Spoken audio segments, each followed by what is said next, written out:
con Pablo García desde Divacons Alpha Value. Pablo, muy buenas tardes. Pablo, no sé si tienes el micrófono abierto, no te hemos oído. Sí. Perfecto. Ahora sí. Perfecto, Pablo.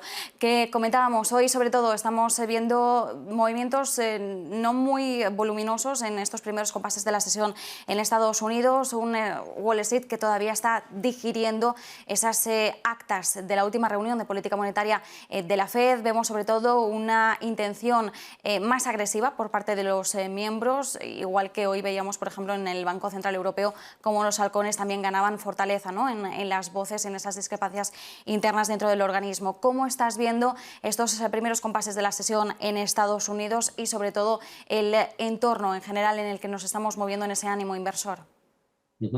Así es, las actas de la Fed, digamos, confirmaron el tono hawkish y posiblemente este cambio de ciclo en 2022 que parece que algunos inversores hasta ahora no se lo terminaban de creer.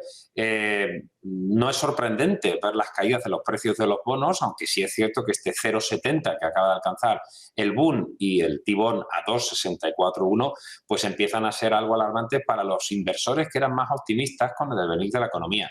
No paramos de ver revisiones a la baja de estimaciones macro. En España hemos visto el Banco de España, incluso hoy BBVA Research, pero también lo hemos visto de prácticamente todas las agencias de rating y organismos internacionales. Y respecto a la inflación, ¿qué decir? Es decir, es cierto que el precio del crudo se toma un pequeño, suspiro, un pequeño respiro, que parece más un suspiro, y que pensamos que esa tensión en las materias primas va a continuar. En su conjunto, en Divacons Alpha Value hemos sido bastante comedidos con esta euforia que parece que tiene el mercado, con un conflicto bélico que se está enquistando, si no enrareciendo y empeorando, y con unas expectativas macro decadentes. Sobre todo hemos visto los últimos datos de PMI en China, sobre todo el de servicios, que ha sido francamente malo, y Estados Unidos manteniendo un buen tono, ¿no? Por eso muchos inversores piensan que esa inversión que se ha producido momentáneamente de la curva de tipos podría, ¿no?, adelantar una recesión.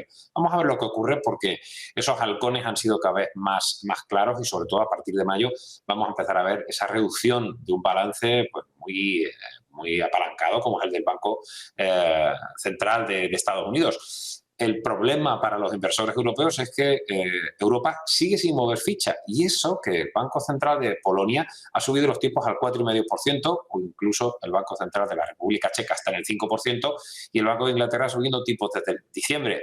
Digo esto porque la situación de inflación de Polonia, de la República Checa, no es muy distinta a la de los países de Europa Central, quitando Francia, que está teniendo un comportamiento, yo diría que extraordinario en este entorno, con menos dependencia de los factores energéticos. El resto de países de la Unión Europea tendrían, en este caso de la eurozona, necesitarían esas subidas de tipos que de momento Lagarde se resiste a realizar. No entendemos el por qué llegados ya a este punto, y pensamos que las subidas de tipos van a adelantarse, y eso es lo que la renta fija está adelantando por fin en este argumento que hemos venido defendiendo en Negocios Televisión desde hace mucho tiempo, con una de las posiciones más importantes que hemos recomendado era el corto apalancado del Bund, esperando este tirón de las tires a largo plazo que se está produciendo y que es, como hemos repetido muchas veces, un camino indefectible.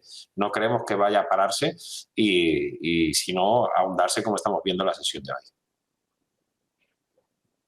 Cuesta subir los tipos de interés, pero James Bullard de la Fed, desde luego que sí. También, Pablo, teniendo en cuenta las declaraciones que acabamos de contar de este miembro de la Reserva Federal, lo que ha dicho es que la inversión de la curva de tipos debe ser tomada en serio, que ahora mismo los tipos de interés están demasiado bajos y que considera que para combatir la inflación ahora mismo esos tipos de interés deberían estar en torno al 3,5%. ¿Cómo nos tomamos estas declaraciones de James Bullard, uno de los mayores halcones, por supuesto, de la Reserva Federal, uno de los que más a favor está de subir los tipos de forma más agresiva? ¿Podría ejercer más presión sobre el Comité de Mercado Abierto en la Reserva Federal para que en la reunión de mayo esos tipos se suban al 0,5 en 50 puntos básicos? Claro, porque parece que esa es una probabilidad que cada vez cobra más importancia, el hecho de que en esa próxima reunión la subida de tipos sea ya de 50 puntos básicos. ¿Podríamos dar más fiabilidad todavía a esa probabilidad teniendo en cuenta las declaraciones hoy de Bullard?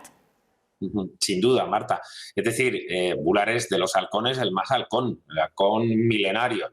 Es cierto que en la lectura de las actas que ayer conocimos, en la última reunión de la Asamblea Federal, ya algunos miembros claramente decían que preferían que hubieran subido en marzo los tipos 50 puntos básicos, y los mercados están descontando prácticamente ya en un 75% que la subida será de 50 puntos. Todas las recesiones han venido precedidas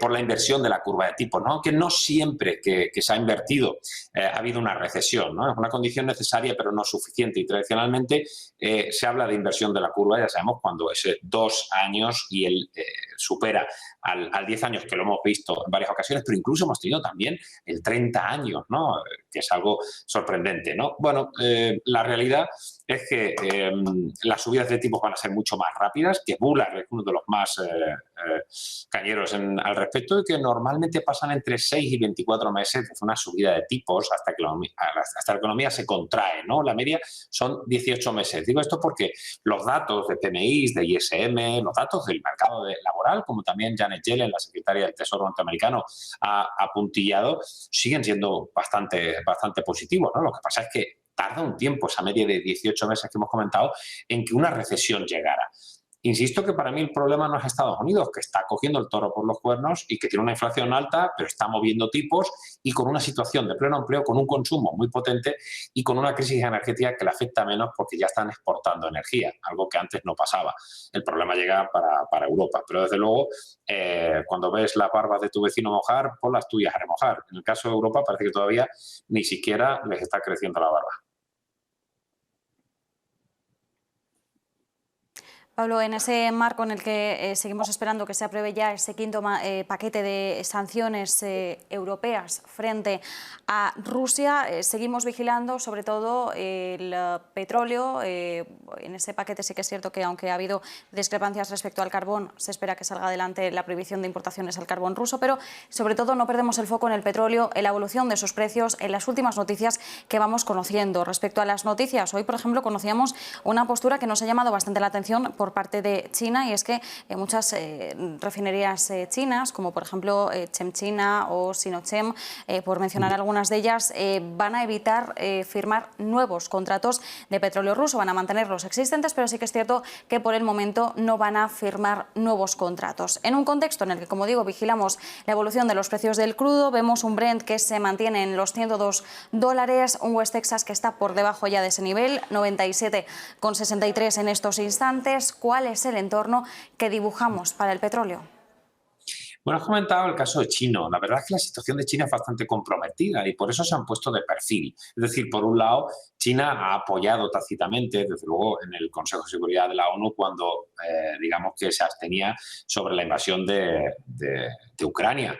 Lo que ocurre es que, claro, China lo que quiere es que el comercio y la globalización continúen, pero eso es precisamente lo que se está atacando. Ya lo comentaba también el presidente de BlackRock, ¿no? Es decir, que la desglobalización puede ser algo muy negativo, y lo estamos viendo, insisto, tanto la política de COVID-0 como, por supuesto, los problemas que está habiendo a nivel global provocados por esta invasión.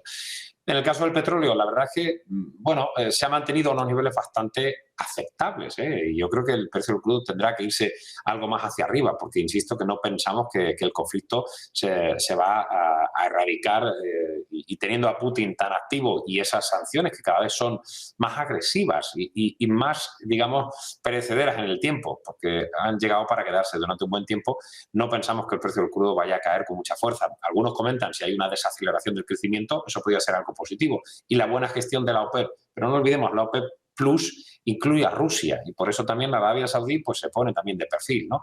La verdad es que demasiados perfiles, ¿no? Estamos viendo con China, con Arabia Saudí, con algunos otros países, ¿no? Como inicialmente fue el caso también de Turquía, mucho más contundente ha sido Japón. Así que de momento, con la buena gestión que está haciendo para sus intereses la OPEP, con una demanda que todavía se está manteniendo a niveles relativamente importantes, y con ese crecimiento de 400.000 barriles al día por parte de la OPEP, no vemos demasiados cambios. Es decir, este rango entre 100 y 110 dólares barril nos parece razonable, esperando qué ocurre con ese conflicto y también esa posición que bien has comentado de China, que está siendo bastante compleja, ¿no?, de prever para el futuro. Luego, Pablo, por último, ya en Europa tenemos esa contraopa que se ha lanzado en Atlantia. La compañía ahora mismo está subiendo en torno a un 7%. La verdad es que durante todo el día han estado disparadas las acciones de esta empresa. Una contraopa que se ha presentado después de la que lanzó también ACS. ¿Cómo valoras estas operaciones que se están generando en torno a Atlantia? Bueno, nuestros analistas, estuvimos visitando la compañía precisamente y nuestros analistas siempre han insistido el interés que había tanto en ACS como en la familia Benetton, ¿no? Al final, esa confirmación, como bien comentas, con Blackstone como partner por Atlantia, pues viene un poco después del interés presentado por GIP y por Bluefield unido a ACS, que al final lo que quiere son las autopistas, ¿no?, para ser la Vinci española, ¿no? Construcción, autopistas, renovables, la verdad es que es un mismo interesante. Bueno, vamos a ver, es cuestión de dinero, el mejor postor. Podrían incluso llegar a un acuerdo, ¿no?, porque al fin y al cabo Benetton tiene el 33% de la compañía italiana y ACS está más interesado en esa parte de las autopistas, ¿no?, que bien conoce con Abertis o con Autostrade. No sé, es cuestión de dinero, es cuestión de ofertas que son muy interesantes y lo que hace sobre todo es poner en valor el negocio que últimamente pues no estaba, digamos, en el punto de mira de los inversores y hemos defendido la visibilidad de los flujos, aunque uno de los problemas sigue siendo la abultada deuda, los 30.000 millones de deuda que tiene la compañía italiana. Así que, bueno, vamos a las espadas por todo lo alto y vamos a ver quién consigue al final llevarse al gato al agua. Incluso no descartamos algún tipo de acuerdo, ¿no? Pero yo creo que en el fondo esta contraoferta de los Benetton lo que viene a decir es que Florentino Pérez parece que no ha negociado con ellos como algunos pensamos que hubiera sido quizá lo más interesante para sus intereses, que no de los accionistas, que lo que quieren es que haya guerra, cuanto más guerra mejor, y así subirán el precio de la oferta. Pablo García, desde Divacons Alfa Value, como siempre, un placer. Muchísimas gracias. Gracias a vosotros. Chao.